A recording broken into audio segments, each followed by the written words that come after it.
A federal appeals court has ordered the criminal case against Michael Flynn to be dropped. The former national security advisor pleaded guilty to lying to the FBI about his contacts with Russia as part of special counsel Robert Mueller's probe. The Trump administration first moved to dismiss the charges against him in May. I want to bring in Catherine Herridge and Rebecca Roiphe. Catherine is our CBS News senior investigative correspondent, and Rebecca is a CBSN legal analyst. Welcome, Catherine and Rebecca. It is good to see you both again. Catherine, I want to start with you. U.S. District Judge Emmett Sullivan is presiding over Michael Flynn's case. How did he respond when the Justice Department first moved to have the case dismissed in May? Well, Elaine, Judge Sullivan basically said, let's take a time out, let's stop. I want to hear from a third party who will argue against the Justice Department's efforts to dismiss the Flynn case, and I also want to explore whether General Flynn perjured himself by pleading guilty twice to lying to federal investigators and then later trying to withdraw that guilty plea.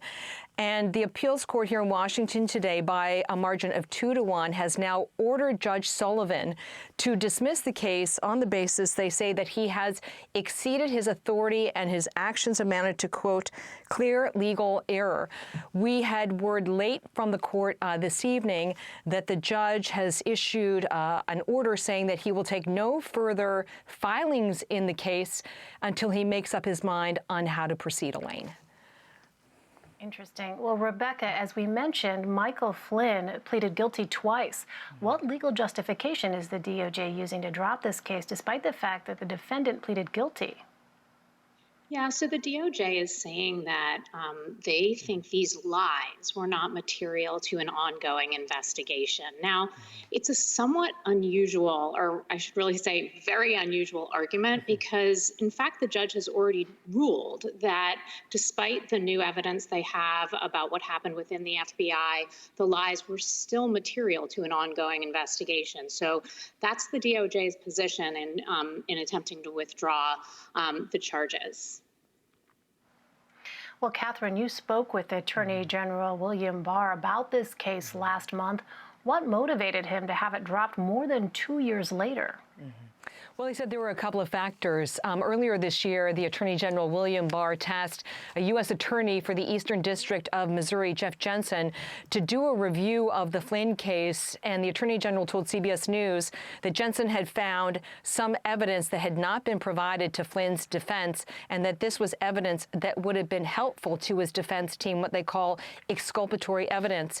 And there were a number of documents that were then provided to the court, but I think the key document was an FBI memo from January 4th of 2017. So this is just before President Trump's inauguration. And the FBI had included in that memo, called a closing communication, that they were going to terminate the investigation of General Flynn on the basis that they had not found derogatory information. And this had been after 6 months of looking at his communications, looking at surveillance, also other databases with his travel.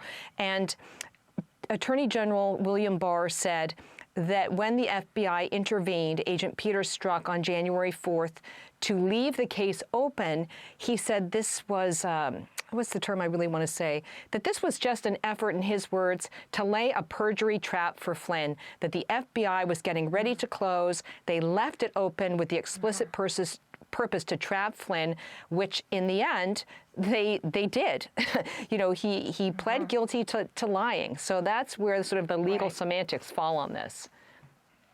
And Catherine, the Attorney General is scheduled to testify before the House Judiciary Committee next month.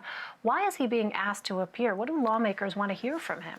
Well, you know, it would typically be routine oversight for the House Judiciary Committee, but there is nothing routine about the Attorney General's appearances on Capitol Hill. Democrats want to know about the Roger Stone case. Was there an effort by the Attorney General to do the bidding of the president and to lessen the sentencing for Roger Stone? Number two, they want to know about the Flynn case. Was it another example of the Attorney General doing the bidding of President Trump?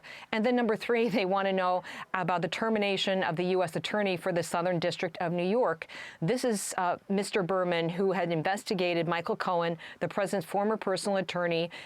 He pled guilty to a number of charges, went to prison, and then he was also proceeding with the prosecution of 2 associates of Rudy Giuliani, who is the president's current personal attorney. Now, a Justice Department official told CBS News that the termination of Berman was not about the oversight of ongoing cases, that this was really about Berman butting heads, for lack of a better term, with the Attorney General. But this can all be aired, if you will, during a very public hearing. And Republicans want to hear from Attorney General Barr, when are they going to see some charges that relate to what they call Obamagate? Okay, so this is what they say is the abuse of the surveillance system under the Foreign Intelligence Surveillance Act in the FISA court, and then also in the General Flynn case. Will senior people within the FBI or the investigators sort of be held to account for what they say was an abuse of power in early 2017? I imagine some fireworks at that hearing. It's going to be an amazing hearing. That's what I would say about it. It's must watch. And great that right? it's public. Yeah, it's great that it's public. I think that's absolutely really healthy. Mm-hmm. Right, July 28th, right? Is my memory serving? Oh, don't quiz me on the dates, because I don't want to give anyone a wrong date. But it's next month. We'll double check that and we've let our got viewers time know. to plan. Yeah, exactly. As you can tell, I put it on my calendar already. Okay, so Rebecca, how could dropping Flynn's case, though, undermine Special Counsel Mueller's investigation? So here's the thing. There are allegations flying, and obviously Attorney General Barr and the president both believe that there are serious problems with the origin of the Russia probe. Mm-hmm. The problem is that there are legitimate ways to expose any kind of prosecutorial misconduct on the part of either Mueller or any of his team or the Flynn case. And instead, Barr has gone in this very irregular fashion through these procedures that they never use for other defendants. And that has, I think, rightfully raised serious concerns in the public that his motivation is political, that what he's really trying to do here is help the president. And if he were actually concerned about the legitimacy of this investigation, he would go with what he has already gone with, which is the Inspector General, who has already issued a report that has said there were some problems, but this was not a biased investigation.